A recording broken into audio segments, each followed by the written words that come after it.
Welcome to Syncast powered by Commercient. I'm Heath McKnight. Joining me today is Thomas Tierney. He is Data and Analytics Manager at Adaptec Solutions. Thomas, thanks for joining me today. We're really excited to have you here. Tell me a little bit about yourself and your professional background, and also your role at Adaptec. So happy to be here. I graduated in 2020, kind of in like the peak of the beginning of COVID, from NYU with a degree in applied math and applied physics. And I've always kind of had an inkling to maths ever since I was a little kid. And then so going to school in the city when COVID happened, everything kind of came to a complete standstill. So I moved back up to where I grew up in the Finger Lakes. And I kind of was doing like some odd end jobs around here and there for people, just as the first couple months. And then I kind of got hooked up with Adaptec Solutions, and I kind of came on board being a data analytics or a business analyst, I think is what my exact title was. And it was really just doing a bunch of like ad hoc reporting for our CFO at the time. And then our comptroller ended up leaving, and I ended up directly reporting into the CFO. From there, I basically just started to kind of like attract all these different responsibilities from people who maybe weren't that skillful in Excel or with data management.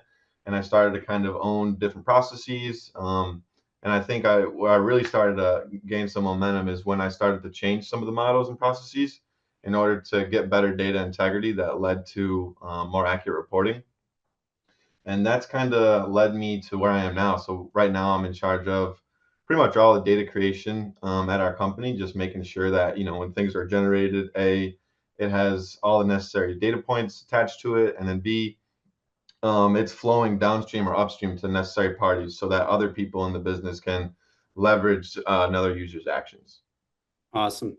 I could kind of get a see with math, moving into this field, but was there any certain thing that you had to do, any kind of certifications before you really felt comfortable with becoming a data scientist and a data analyst? So I graduated with a double major, applied math and applied physics, but I spent a lot of time in like computer classes and just familiarizing myself with computers.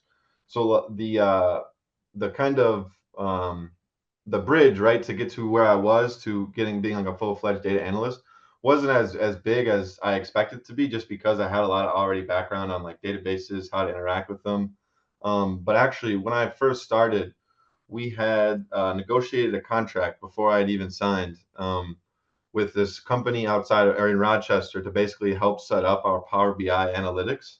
And I had never used Power BI, so I was kind of the like PM, so to speak, on the project. And in doing that, I got to know their developers really well, and they taught me a bunch of different things. But I also I got a tremendous understanding of our ERP database and the different tables and how they interact with one another. And so, just couple that with like their expertise and then my kind of just eagerness to learn about the different like backend, schemas of our ERP. It kind of just went like hand in hand with one another. And after a couple months, I was kind of flying. Awesome. And how does analyzing that data help the company? Sometimes you talk to people and they're like, oh yeah, if we didn't have these kind of dashboards and data analytics, we wouldn't be able to make intelligent decisions. And that even includes using like your the gut instinct, but it's kind of based on that. And other people, and I'm not saying it's bad for them, they do not, but they're interested in that. How does your analysis help Adaptec? Yeah, so really what it does is, if you think about all the data that's generated every day, it's far too much for one person to sit there and continually analyze it, and make informed decisions, right, on how to progress next. So what we kind of do is we try and make it as digestible as possible for especially people who are in like an executive role or upper management, who obviously don't have the bandwidth that like other people do. So it's allowing them to get the data that they want in order to make their decision, but delivering it in a manner that's easy for them to kind of digest and like come to an understanding of what's being shown in front of them. And that differs from person to person. Some people really just like seeing a big matrix or a big table with all the different values in it. Some people are much more visual and prefer bar charts and pie charts. So it's really just figuring out like that end user, the end high end user, like what is their kind of preference, and then building it out to them, their Gotcha. preferences. Awesome. Awesome. And as a data scientist, and you just told me about the data, and can you tell us about a time when you had to make a real tough decision, or perhaps the CFO or the president, based on that data analysis, and how did it turn out? Yeah, so we had to. I've been involved in the budget discussions for the past Mm, couple of years now, just because I have, well, one, I have really good like skills in Excel and Power BI to like quickly do like data manipulation. But then also like my analysis skills are pretty good, and so I'm able to provide them with like pretty quick analysis turnaround on different things they have going on. But one of the bigger things we were tasked to do with, I believe it was 2 years ago, was in the past we had basically just like one automation code that any of our automation jobs kind of fell under. And I was tasked with figuring out a way of breaking that up into smaller sub segments so that we could be more targeted in our approach, but also not paint all of automation with one big brush, right? Being able mm, to go after different types of jobs while also like being able to roll it up into one. So I was in charge of like figuring out what a good split was, and then B, I was tasked with deploying the model in our ERP in order for that to be trackable. And that was a rather hard thing to do. And honestly, so we went from one to three, and we're kind of in the process. We're still trying to finalize 2024, but we're actually going to go away from one of them and then just go with two options. So that was a good learning experience, but it was also pretty challenging because there was a lot of different ways to go about it, and that's one of the things with data analytics is it's a lot of the questions that you're asked are pretty open-ended and you can go a lot of different ways, and you kind of have to mm. just rely on your gut and your past experiences to lead the way. Yeah, absolutely. And one question I should ask when you're talking about the data is AI. I took a couple of classes with the former, basically the head of Google Analytics, and he, when I took the class, we talked a little bit about AI, but since then, he really talks about how AI can help because of the sheer Yeah. amount of data. How does AI help you out so you can kind of streamline what you're doing? Yeah. So one, I think that one of the simplest tools is Chat GPT, right? If I have Yeah. to, right, I'm not one of the greater writers, but I love the ability to kind of throw text prompts at that, and especially for when you're making SOP documents, getting that base skeleton made, just throwing that a prompt it's much faster than trying to go in and type out like a 2 or 3 page Word document. Um, but so getting to the AI and the data side of things, one of the things people don't necessarily realize is it's not like there's just like a new lever that you can pull and activate AI right at your organization. You have to kind of use the right tools that have AI capabilities. And that's why we're trying to condense our tech stack and go more and more towards Salesforce, because I believe that Salesforce has a number of good like AI potentials, especially with like something like their field service. Mhm. But then like our current ERP, there's really no AI functionality with it because it's an older software product. So the only way you could really do something would be to export it in Excel or CSV files and then go to like an Amazon Web Service or Oh, something like that and employ, like your machine learning algorithms. But again, that's kind of, it's not necessarily instantaneous feedback. And I think that's where you get the most bang for your buck in AI. mhm. Especially with, people who have to make the same decisions, say every day, right? And they're making those decisions. And if you can train a system to basically learn from what they're selecting, then after every selection they make, the system becomes smarter and smarter. And so it kind of just takes out, maybe it's only 5 or 10 seconds of someone's thought process, and it just turns into a simple 1 second. But if you add up those type of efficiency gains, they really can make an impact. Yeah. Yeah, absolutely. And I think that's an awesome segue is to talk a little bit about Salesforce and digital transformation. But before we really dive into it, was the company using a CRM in the past? Any kind of like very basic CRM and I talk to a lot of customers, they'll tell me no CRM. It was everything from legal pads to post-it notes to in their head to probably spreadsheets is the biggest one. Were Right. you guys using a CRM before Salesforce? So so we are kind of an interesting company in the sense where we have primarily grown over the last 5 years via acquisition. So Oh, we okay. are one company now, but we essentially were four companies, in 2018, and it slowly merged into one company. Okay. So out of all four of them, only one had a true CRM, and it was Zendesk. The other Okay. ones, they had like an ERP system, so it was Yeah. very small, the CRM functionality, and then the other two, one was Excel, and then one was in the owner's minds. Yeah. And that's kind of how it's, and so that's been a kind of a challenge of our kind of, aggregating the companies together is how do we kind of condense that customer knowledge into one like usable database, but then also how do we take data from different um, places of origin, right? Whether it be an Excel spreadsheet or a Zendesk or an ERP, how do we then take that and merge it into one so that we're not corrupting our data, but also we're not losing any data points, right? So Yeah. a lot of that is data cleanup, mushing it all together. But yeah, but really before Salesforce, we kind of were using Zendesk for the most part, but it was kind of also like really dependent on the sales engineer, how they wanted to go about it. If they were good enough to kind of do it in their own in Excel or what have you, then they were able to do that. But now with Salesforce, we have like much better kind of, not maybe guardrails isn't the best word, but much better like systems put in place to kind of to be a tool for them, right? Because a Hmm. lot of our sales engineers are like older, so they're like, pretty experienced, and they're just really used to kind of keeping it all track in their head, right? Or like maybe on Yeah. like you're saying legal nodes and whatnot. So it's really kind of taking all their expertise and kind of boiling that down into like different functionality and mechanisms that we can automate within Salesforce, so that they kind of are bought into it. Awesome. Awesome. And which Salesforce apps are you using? Obviously, Sales Cloud.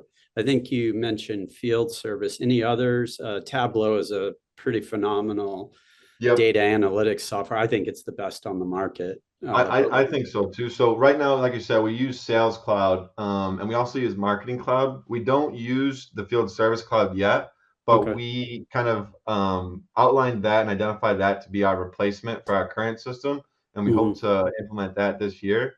Um, and then what was the last one you were talking about? What I had mentioned Tableau. I mean, they Tableau. have That's what it so was. many. Yeah. I mean, they have So we don't. they have a So we lot don't they've use acquired. Tableau, but we have like myself and my direct report have like Tableau experience. So we've done some things kind of on the side, but we're probably going to go to Tableau. But the reason we're not going there now is we use Power BI for most of our Yeah. reporting purposes, and it's not the same, but it's very similar, right? And I think Hmm. once we get to a point where we have more systems inside of Salesforce than not, I think we'll end up migrating towards using Tableau because it is a little more customizable and you can make some really powerful custom pages to use. But yeah, right now, but we probably are going to migrate to Tableau either this year or next year.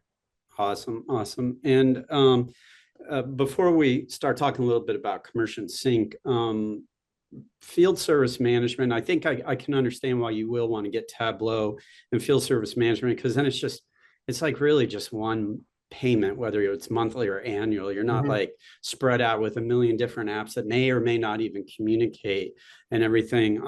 One of the things I really like about software like field service management is just and I know this sounds very basic, but we have some customers that are HVAC, right? Repair and installation. Mhm. And prior to field service, they could be sending somebody all over the place and wasting gas, wasting resources, you name it, wasting time. It's like, okay, if I'm on the road for an hour and this person's on the road for an hour just to get to the spots, it's very inefficient.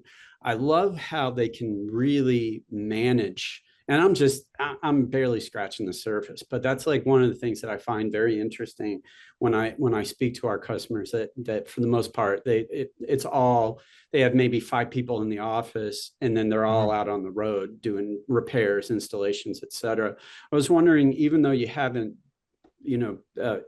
gotten it yet, any thoughts about field service and how it'll help you out? Yeah, it'll definitely help us out. And I think that's one of the tools I'm most excited for us to kind of get up and running because for the AI potential, right? If you imagine Yeah. like what you were just describing is very similar to how our business operates, where in the sense where we have, 100 technicians that are out in the field at any given point, maybe 5 to 10 managers of those technicians, and then probably 10 CSRs who are the ones going into the system, entering in values, putting status updates, what have you. So right there, they make a ton of decisions every day, and they may not be like the most like, life altering for the business, but like they do impact each individual work order. So being able to train a model on those actions so that when they go to select something, there's already a predetermined, or not predetermined, but like a defaulted option based on the AI's assumption of what's going on. And then two, you have things like dispatch time Mm. and, optimizing people's calendars. Right now, for the most part, that's solely based on personal experience. Like, hey, this person has a great reputation with this plant, or like, hey, this person's not allowed to go back to this plant, or like this person has their daughter's birthday on this day, so Oh they're yeah. off the afternoon.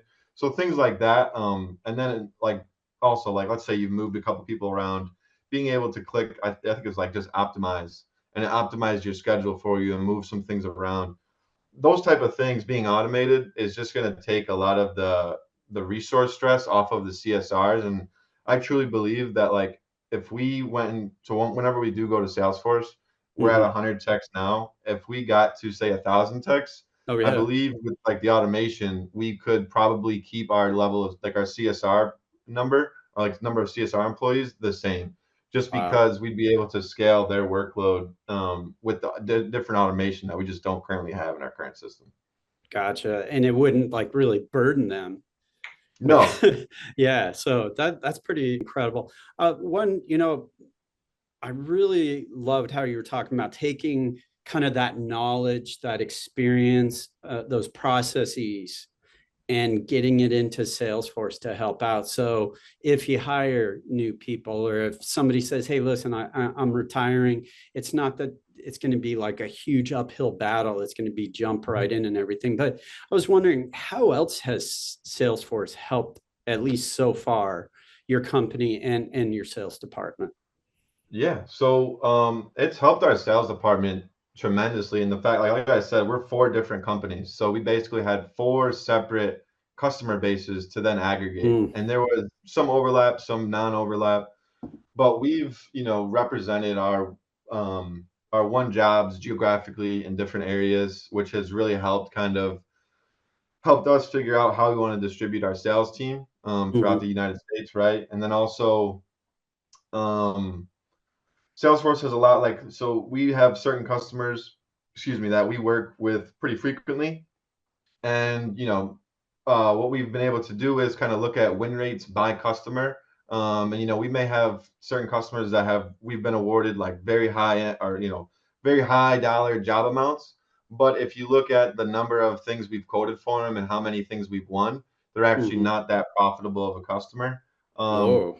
so looking at things like that, right? And then we're kind of just starting to get into, and that's why with Commercient we're pretty excited. But because right now we kind of have a disconnect of when the job is kind of sold and won, and Mhm, then once we go to execution, right? So when it's sold and won, it's sold with a contract price and a launch margin and a scope of work that's been agreed upon by both parties.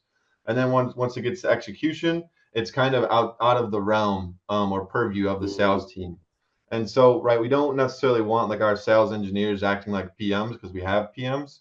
But I mhm, think it's important for us to kind of deliver that customer info back to our sales team and be like, hey, we've sold 5 jobs to these guys at an average margin of 25%, but in actuality, when we go to execute on them, it's sub 20 every time based on their requirements that they make us follow and stuff like that. mhm, mhm. but it's also really helped some other people in our org, like our accounting team. So like Mm, one of the things we've done is like if you think about due soon emails and like just keeping on track of your invoice amount, right? And being able to be like, hey, Mr. Customer, Mrs. Customer, you have these invoices due in the next 10 days, or these are all your past due invoices. yeah.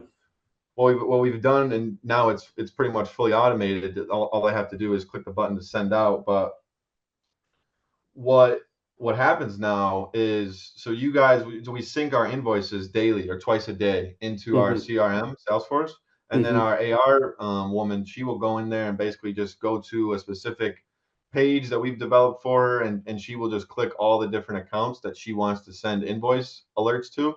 Hmm. And so that saves her like 10 plus hours a week, just being able Wow. to go in there. And well, you think about it, she had to send before, 400, 200 individual emails. Typing all those out is now it's a couple clicks of a button. Wow.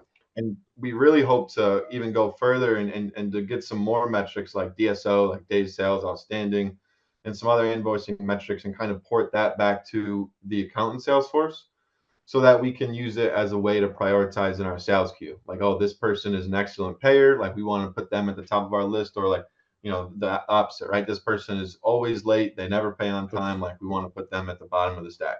Hmm. Gotcha. Hmm. Wow. And that's actually an even pretty incredible segue. But real quick, how long does it take her now to send out those emails? If it's a savings of 10 hours, can she get it done in just like an hour or two? Oh, even less than that. Right now, it takes her Wow. like 15 minutes. Yeah, 15, 20 minutes, maybe Holy not even. cow. That's Yeah. amazing. That's and then she can focus on other things Hmm. and help the company. When you are whether you're talking to the salespeople or just kind of looking at it on your own, is there any specific data, and you're using your ERP, operations accounting, et cetera, is Aptean Encompix, and you said that's kind of an older one. Is there any data that we're syncing over to Salesforce, besides invoices, besides orders, job, labor, et cetera, things that you were kind of mentioning? Is there any other data that we're syncing over that has become kind of really vital for you, for the management and the sales team? Yeah, so I mean, outside of our job information and our kind of accounting information, there's not too much inside of our ERP that we Hmm. haven't necessarily synced into our CRM. I Hmm. think Hmm. for right now we're kind of in the process of launching CPQ, right, to help increase Oh our yeah. like coding throughput. Hmm. And one of the areas or departments that I think is really going to kind of indirectly benefit is going to be our supply chain team, because now, right, if you think in the past we had opportunities that were graded, that whether like they're firm, like we're definitely gonna win this job, or like soft, right, we might win this job, or potential, we may win this job, but it's not going to be for a while. Hmm. So now, tied to those opportunities, we'll have essentially like bill of material lists. And if we have items that are longer lead time items that we frequently deal with, that we can kind of give supply chain kind of a sneak peek on what is potentially about to need it to be ordered. So maybe Hmm. they only ordered 25% of that, but then it just kind of allows you to kind of get a head start on some of the materials that you're needing to buy. And so we probably will end up looking at porting over some purchase order information and some vendor information into Salesforce. Awesome. Awesome. Excellent. We have a customer who uses CPQ, and what they do is they lay out, they're like an IT solutions for businesses. So let's say that you started a business and you're renting space, and it really has nothing. They would quote you and build out, computers, laptops for the outside sales, server, everything you need, whether it's a little bit or a lot. And it used to take them weeks, and they would have all these vendors sending quotes. They'd say, today, February 1st, they may not get that quote until March 1st. So with using CPQ, what we're doing is, and then of course there's, well, 2 weeks later, well, we don't have those computers in. Would you be willing to take these? And it's a back and forth. Now they're able to see all of that, all of what's in stock, certain pricing levels, possibly certain discounts. Maybe one company only has 10 people, then another company, they need 100 people to have laptops, et cetera. And we can sync all that. They can get that quote that day or the next day. They Yeah. have a higher, they ended up telling us they have a much higher, I forget the percentage of winning that. And then they fit that into, they get that order placed in a Salesforce. We sync that back over after getting payment, and then to their ERP, which then they can get within a week, 2 weeks, depending on how extensive. They could be out there starting the installation, and it has really helped them out versus, you get your spreadsheet, you're calling up Hank, hey Hank, do you have these? They really need these 5 servers. Okay, let me call them up.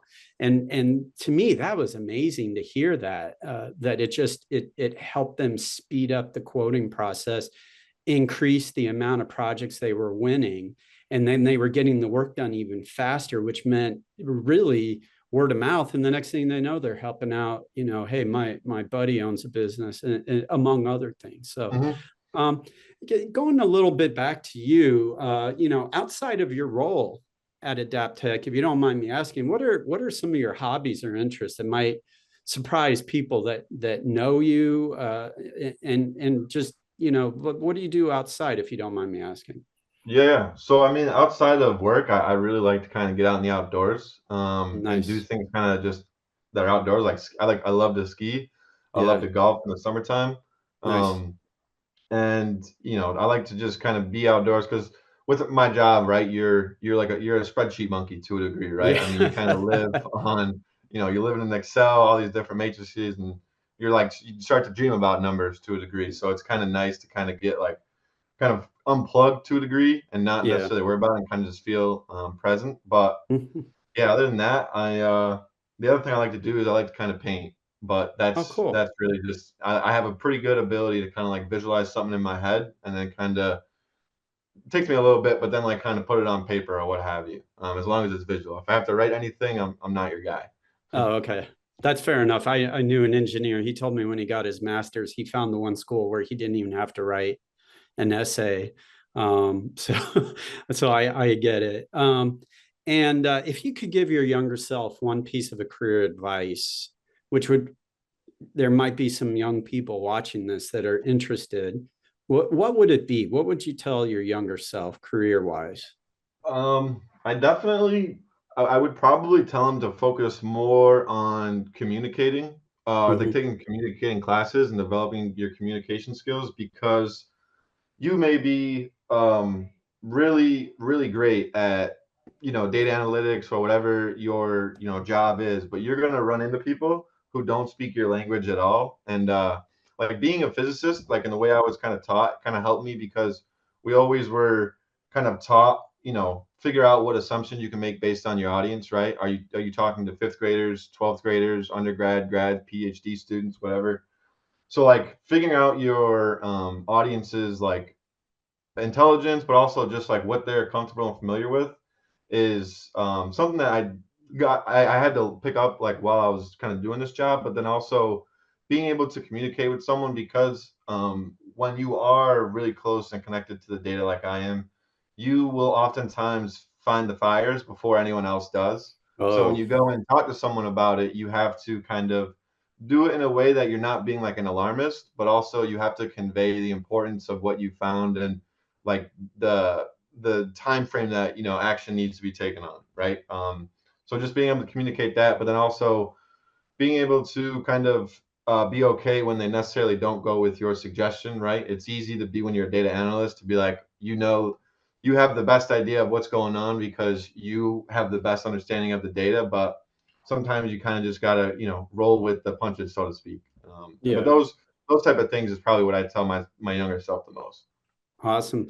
You kind of brought back a memory about close to 20 years ago. I am a writer, and I wrote a lot about with my background. a million, to me, I joke it's, a million years ago, but when I was doing a lot of film, it was like right at the dawn of digital. People were going from film and even analog video to digital, HD, et cetera. And the one thing I could do is kind of explain it in a way that, like, I could take engineering speak and translate it. And people used to joke, they were like, "You're like the translator." Right. And big companies would hire me because a lot of the people that are buying this technology, whether it's a computer, software, Mhm. camera, et cetera, they just want to know how it works without knowing that the engineering feats, which at the Right. time were pretty huge. And Mhm. and I could explain that. So I think that's, yeah, and trust me, I could talk deep geek with the best of them. And sometimes I would forget, and I'd be talking to a group of people, and they, like, half of them are like, "What did this Right. guy say? I just want to Right. know, will it make my pictures better? Will it make Right. my sound?" And it's like, yes, you don't need to worry about why, just know that it does. um, Before we wrap up, a lot of companies are really starting to understand the importance of data analytics, but at the same time, they're looking at this data, and sometimes they're not able to make the right decisions, or even, I mean, the first time I ever looked at a Salesforce dashboard, when I started with Commercient, I was like, "What is this?" And then I began to understand. But what would be your top 3 to 5 tips for businesses to get the most out of data analytics to help them make better decisions? So I think what the first step every company should do is figure out a plan, so to speak, right? So wherever you at current point in time, figure out what systems you have, where are you pulling data from, what is kind of your day to day, week to week, month to month requests slash tasks that you're having to do with these certain systems, and then Mhm. figure out ways where how you can condense it and make one the administration of those systems a lot easier, but then also aggregating data um, from different systems isn't really a thing because you're all in one. But so A, it's making the plan, but then B, it's recognizing that garbage in, garbage out, right? You Yeah. have to put in place well thought out data analytic or data models that one allow you to grow in the future. And the way I always describe that is like, don't build your house so that you can't put an addition on it, right? Build yourself so you give yourself an out. But then two, figure out ways that you can implement field validation so that you don't have somebody putting text fields into currency fields or like things like that. So it's like the guardrails to help the users out. So once you're there, I would say then you start to get into the predictive, right? Once you start to have those like data sets where they're pretty good integrity and you can do analysis on them pretty well. And if you don't have the analysis in-house, I would always say like contact because they exist now, but they're just like small time data analytic firms that will just come in there.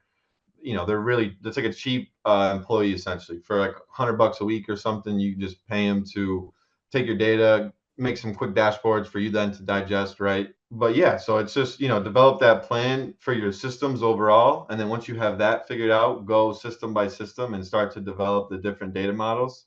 And once you start to have like very healthy data sets to analyze over and develop inferences, then I would say try your best to get into like being predictive with it, right? How can you take the actions and data points of yesterday to predict what tomorrow is going to bring?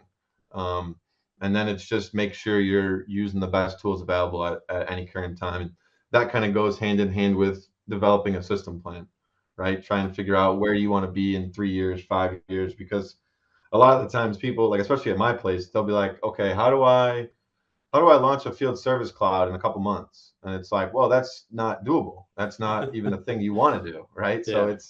it's just educating them on that, but also it's just understanding what it all entails, and like the length of it, because that's not an overnight thing. It's a 6 month, year, 2 year. It's a multi-year endeavor to kind of go from a point where you have no data analytic capabilities or power or anything like that to going to a point where you can maybe not fully remove your gut instinct, but kind of back your gut instinct up with what the data is actually showing so that you can be like, okay, that actually is the best way to go. And you kind of have some data to back it up, right? Mm-hmm.